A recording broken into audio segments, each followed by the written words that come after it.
कृष्णा कृष्ण से भी ना कृष्ण भोगी, इसके ऊपर आज ये वीडियो को चर्चा करने के लिए जा रहा हूँ। हाँ, संसार में बहुत सारी भक्त होते हैं और बहुत सारी भक्तों के अंदर में जो इच्छा है, वासना है, अलग अलग होता है।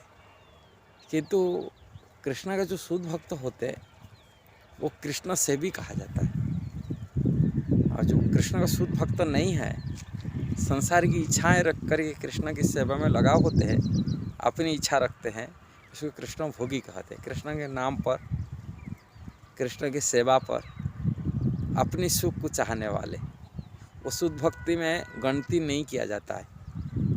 हम लोग यहाँ वीडियो के कहने का तात्पर्य यही है, हम शुद्ध भक्ति का रहस्य क्या है वो बारे में हमको समझना पड़ेगा। शुद्ध भक्ति बहुत सूक्ष्म होता है, साधारण लोगों को समझ नहीं आता है। हम शुद्ध भक्ति कर रहे हैं, मन में इच्छा रखते हैं, किंतु मन में सूक्ष्म वासना बन के रहता है। भगवान के नाम तो ले रहे, जप कर रहे, भजन कर रहे, बहुत सारी तपस्या कर रहे, व्रत उपवास कर रहे, कृष्ण के लिए कर रहे, किंतु इसमें सूक्ष्म वासना रहता है इंद्रिय तृप्ति का। से भोग की वासना हो कि मुक्ति की वासना हो, पूजा प्रतिष्ठा की वासना हो, मान सम्मान की वासना हो, जो इच्छा बनी के रहता है थोड़े थोड़े सूक्ष्म हिसाब से रहता है, विचार रहता है। हमारे सूक्ष्म हमारा शुद्ध भक्ति का वो बाधक बन जाता है। शुद्ध भक्ति का रास्ता में वो आ जाता है, अड़चन आ जाता है। शुद्ध भक्ति के भक्ति कर रहे, भक्ति के साथ साथ भगवान के नाम ले करके, जप करके, भजन करके, तपस्या करके कुछ आशाएं बनाए के रखते हैं। और कुछ कुछ भगवान के नाम पर लोग, साधारण लोग जानते हैं भजन करता है, भक्ति कर रहा है कि अच्छा कथाकार का बन रहा है, भगवान की कथा भी ये कर रहा है, किंतु उसमें इच्छा क्या रखता है? अर्थोपार्जन की इच्छा रखता है, मान सम्मान पाने के लिए इच्छा रखता है, कि पूजा प्रतिष्ठा की इच्छा रखता है। ये जो मनोवृत्ति है उसके ऊपर निर्भर करता है आध्यात्मिक क्षेत्र में वो किस स्तर में है।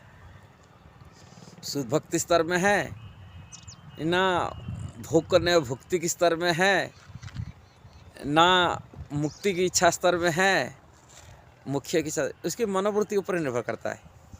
श्रील प्रभुपाद एक पॉइंट लिखे उपदेशामृत में, भक्ति रसामृत उपदेशामृत रूप गोस्वामी लिखे, उसी की तात्पर्य कमेंट्री लिखे श्रील प्रभुपाद।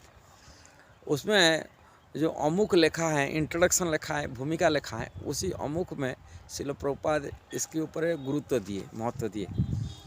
व्यक्ति की मनोवृत्ति ऊपर निर्भर करता है आध्यात्मिक क्षेत्र की जो प्रगति, माने कि आध्यात्मिक क्षेत्र में किस स्तर की विवेचना दिया जाता है, उसकी मनोवृत्ति क्या है, वो मनोवृत्ति को हमको सुधारना है।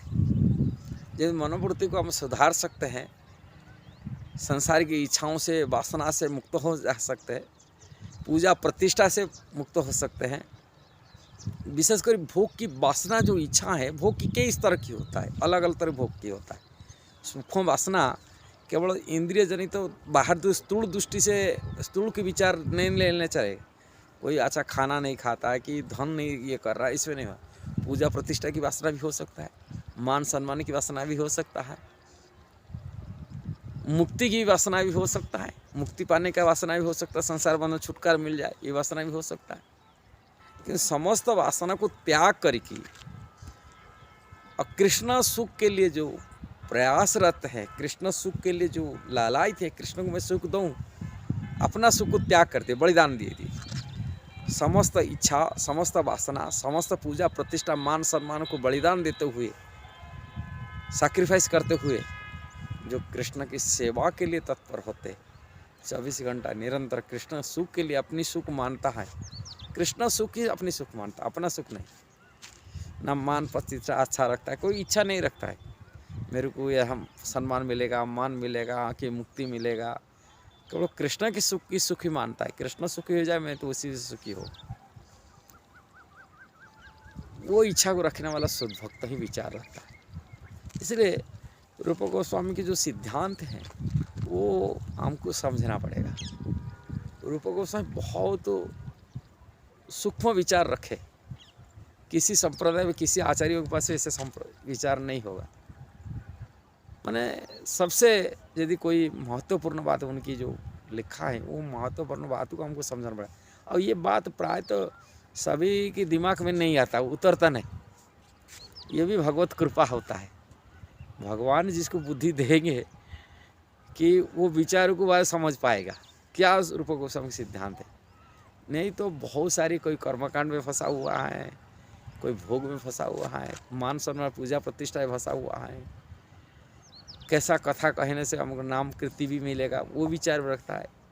थोड़े थोड़े होता है, किंतु संपूर्ण इससे मुक्ति पा करके, पूजा मान सम्मान पूजा ये सब से मुक्ति पा करके, कि संसार की मुक्ति पाने का इच्छाओं की खत्म करके केवल कृष्ण सुख ही अपना सुख वाली मान लेना वाला, ये रेयर भक्त होते, बहुत सुदुर्लभ।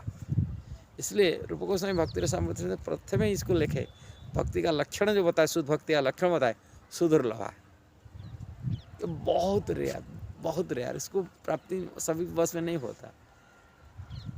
बहुत रेयर व्यक्तियों के पास में तो शुद्ध भक्ति का ही भाई विचार होता है।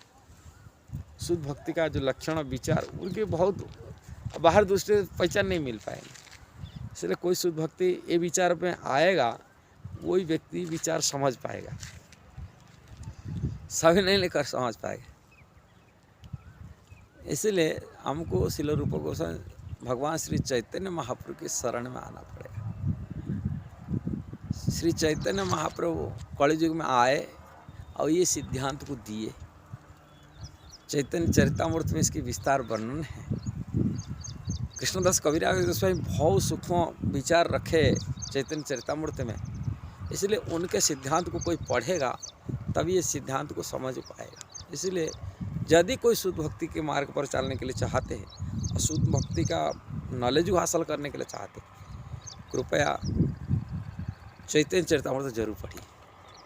अब भगवान चैतन्य महाप्रभु के चरण आश्रय लीजिए और ऐसा वैष्णव चरण में आश्रय ले कि दीनहीन होकर के और श्रील रूप गोस्वामी के सिद्धांत को समझिए और प्रार्थना करिए उसी मार्ग में चलने के लिए। जो भगवान के चरण में प्रार्थना करते हैं, उन्हीं की कृपा से हमारे दिमाग में सुधर सकता है, हमारी बुद्धि सुधर सकता है, हम समझ पाएंगे।